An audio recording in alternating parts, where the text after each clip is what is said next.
अमित शाह বলেছেন महाराष्ट्र दाड़िए जी वाका बिल हम लोग पास कराएंगे तुम जितना विरोध करना है करो।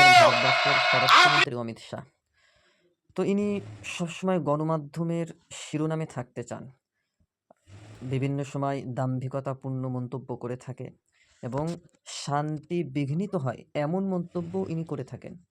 তো মহারাষ্ট্রে ভোট প্রচারে এসে তিনি এক দাম্ভিকতাপূর্ণ ঘোষণা মানুষকে শুনিয়েছে।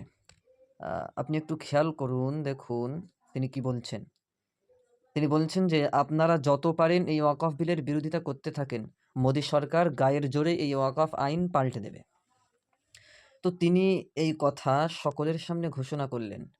তো এর দ্বারাই তিনি কি বোঝাতে চেয়েছেন? যে আমরা এখন থেকে শক্তির দ্বারাই ভারতবর্ষের সংবিধানকে ভেঙে টুকরো টুকরো করে দেব এবং ভারতবর্ষে যে শান্তি বর্তমানে অবস্থান করছে, যে শান্তিতে মানুষ বসবাস করছে, এই শান্তি একেবারেই মিটিয়ে দিতে চাই। এই শান্তির দেশকে অশান্তি করার একটা পায়তারা করছেন। তো আমি যেটা বলতে চাচ্ছি যে এই ভারতবর্ষ যদি অশান্তি হয়, এই ভারতবর্ষে যদি অশান্তির উত্তপ্ত অগ্নিশিখা দাউ দাউ করে জ্বলে, তবে কিন্তু কোনো ধর্মের মানুষ রেহাই পাবে না। হিন্দু, মুসলিম, শিখ, ইসাই সমস্ত ধর্মের মানুষ সেই উত্তপ্ত অগ্নিশিখায় পতিত হবে। কেউ শান্তিতে থাকতে পারবে না। আমরা যদি এই ভারতবর্ষে শান্তিতে থাকতে চাই, সকলের সহযোগিতা করতে হবে। তো আজকে যে এইভাবে শান্তি বিঘ্নিত করার একটা প্রচেষ্টা চক্রান্ত চলছে, এর বিরুদ্ধে আমাদের হিন্দু মুসলিম সকলেই কাঁধে কাঁধ মিলিয়ে এর প্রতিবাদ করতে হবে, এর বিরুদ্ধে লড়াই করতে হবে, সংগ্রাম চালিয়ে যেতে হবে, যেন কোনো মতেই এই দেশ অশান্তিতে না ডুবে যায়। এই দেশ সবসময় যেন শান্তিময়, শান্তির সঙ্গে এই দেশ থাকে, এই দেশে মানুষ বসবাস করতে পারে। আমাদেরকে সেই দিকেই ধাবিত হতে হবে, সেই প্রচেষ্টাই চালিয়ে যেতে হবে।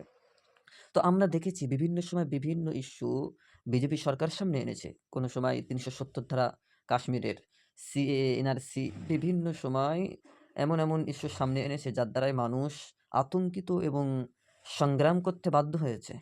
আর এর ফলে ফায়দা এবং বিভিন্ন রাজনৈতিক ফায়দা লোটার চেষ্টা করেছে বিজেপি সরকার।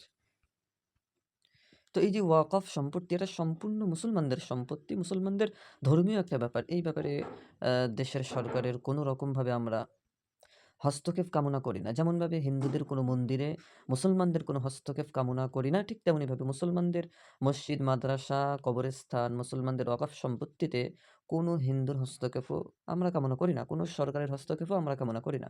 যে যার ধর্ম স্বাধীনভাবে পালন করবে, এটাই ভারতবর্ষের নীতি। এটাই এই দেশের, এই স্বাধীন দেশের একটা বড় নীতি এবং সারা পৃথিবীতে এক বিরল এক দেশ, যেই দেশের সমস্ত ধর্ম বর্ণ নির্বিশেষে সকলে শান্তির সঙ্গে বসবাস করে, সকলের ধর্ম স্বাধীনভাবে পালন করে।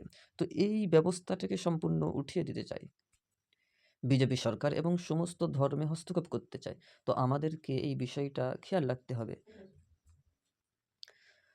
আর দেশের মানুষের কাছে আমার উদারত আহ্বান, আপনারা পথের কাঁটা সরান।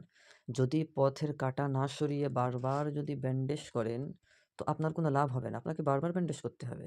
আপনার পায়ে কাঁটা ফুটবে, রক্ত বার হবে, আর বারবার আপনাকে ব্যান্ডেজ করতে হবে। তো যদি আমরা পথের কাঁটা সরিয়ে দিই, তাহলে আমাদের পায়ে আর কাঁটা ফোটার কোনো ভয় থাকবে না, আমাদের ব্যান্ডেজও আর করতে হবে না বারবার।